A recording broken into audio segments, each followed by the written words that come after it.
We put so much effort into teaching our children and helping them solve their problems.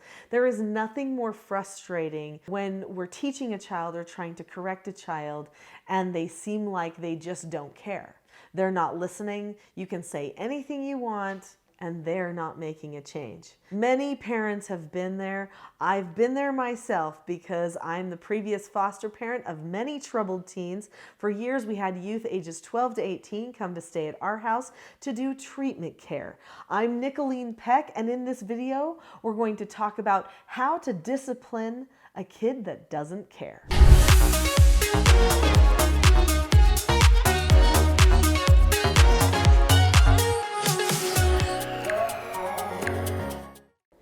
There's nothing that we can do to make a child care, okay? You cannot manipulate a situation in a way that will change their heart for them.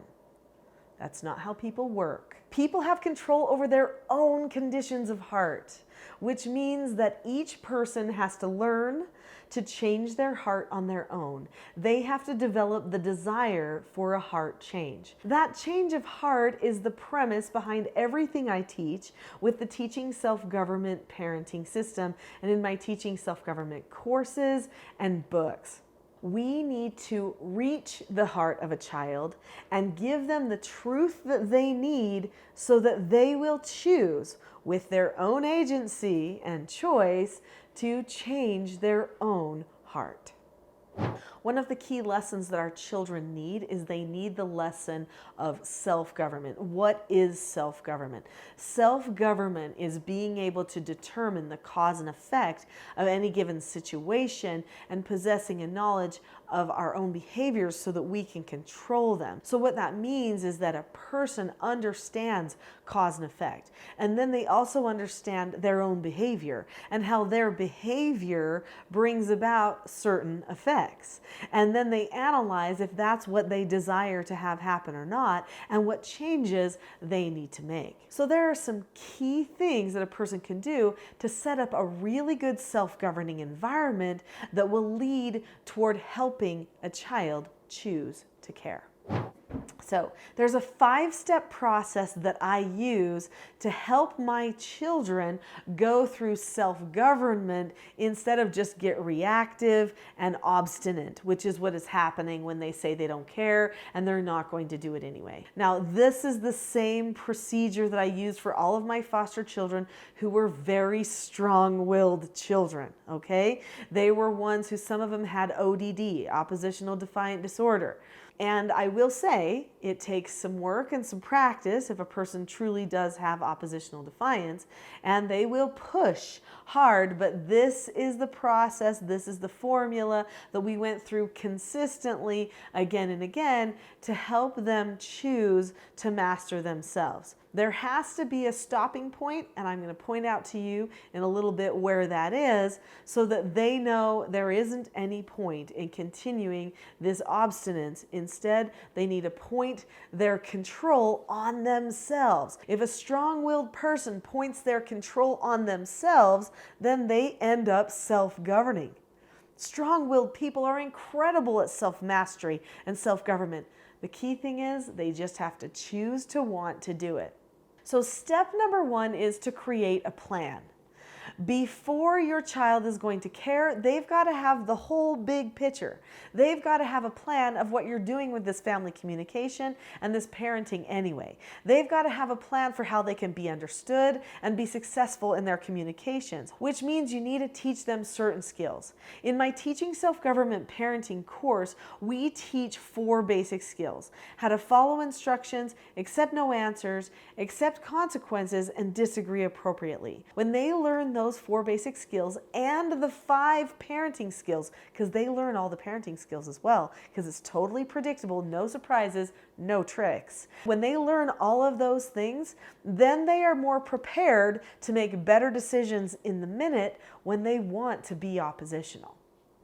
Step number 2 is pre-teaching. So right in the minute when you're going to be giving a child an instruction or a no answer, something that you feel like they may not want to do, you're going to remind them of some of the training that you already gave them in the planning step. So this preparation is called pre-teaching. This is when you tell the child ahead of time. Right before you give the instruction, you would say something like, I'm going to give you an instruction. Remember, to follow an instruction, you look at the person, keep a calm face, voice, and body, say okay or ask to disagree appropriately, do the task immediately, and then check back. If you choose to follow that instruction, then I will praise you for that, give you a high five, and it won't take that much of your time because it's a quick one today. If you choose not to follow the instruction, then you will be choosing to have a little bit more time taken to do a correction, and you'll get the opportunity to earn an extra chore. Here is your instruction. So step number 3 is I actually then deliberately take action. I give instruction or I give no answer, and I don't worry about how they react to it because I have already prepped them for success. Now they could choose not to be successful, that's on them, but I can't make choices for them. I can only have a structure that holds them accountable for all of their choices. So let's say that I give them that instruction and then they go off course. They're not going to do it. They don't want to talk to the hand. I don't care. The next step is I do a correction. They know my entire script for how to do a proper correction. And I have other videos on this channel that you'll want to take a look at that go into detail about doing corrections. So maybe check out some of those videos that we have. Maybe the one that's posted here could be useful to you for finding help with doing correction, because I don't have time to go into that in great detail during this video. But correcting the children is vital. It teaches them cause and effect, and this helps them learn for the future that I probably should have done it a different way. But let's say you do a correction and they still don't care. What do you do then? Step number 5 is the place where we point them toward the stopping spot, okay? Remember how I said I'm going to show you where that stopping place is? Well, in step 5, if they still don't care after we do a correction, then we have a word for that in our family, and that word, or phrase rather, is that they are out of instructional control. If they are out of instructional control, that means they are refusing to follow any instruction from parents. If they will not follow instruction from parents, then the parental authority is frustrated and the relationships are in a state of dysfunction. When your child is in a state of dysfunction and they're seeing the relationships in that way, then you cannot actually teach them. You have to get them back to a place of function, back to a place where they will honor your role as parent. And this final step, which we call the rule of 3, is that step that leads them back to that place of function, that helps them decide, is this really worth it? I'm getting close to my stopping place, or my biggest, largest negative consequence that I could get.